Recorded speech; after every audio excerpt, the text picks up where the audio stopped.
Seperti inilah kondisi pemukiman warga pasca diterjang angin puting beliung yang menerjang Desa Tangkil dan Girijaya, Kecamatan Cidahu, Kabupaten Sukabumi, Jawa Barat pada Kamis 4 Mei 2023. Terlihat sejumlah warga tengah berbenah memperbaiki atap rumahnya yang sempat berterbangan terbawa angin puting beliung saat terjadi puting beliung tersebut. Imbas warga Desa Tangkil yang rumahnya turut rusak akibat kejadian tersebut membuat rumahnya rusak berat, hampir seisi ruangan tidak bisa ditempati lantaran atapnya hilang terbawa angin. Kini hanya menyisakan satu ruangan untuk tidur dan aktivitas keluarga yang terdiri dari 5 jiwa. Agar tidak kehujanan, ia terpaksa menutup atap rumahnya tersebut menggunakan terpal dari bantuan pemerintah daerah sambil memperbaiki rumahnya tersebut. Sebelumnya saat kejadian ia bersama keluarganya berada di dalam rumah, namun atapnya berterbangan. Tidak lama disusul turun hujan cukup deras membuat hampir tiap ruangan digenangi air.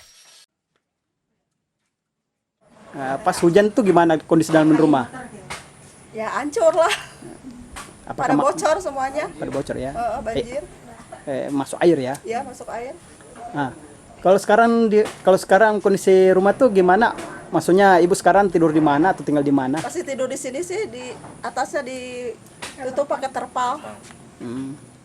Pihak instansi terkait agar terus mengantisipasi bencana alam, terutama di saat musim penghujan dengan intensitas curah yang cukup tinggi. Dari Kecamatan Cidahu, Kabupaten Sukabumi, Iqbal Bakar melaporkan untuk Dinamika News.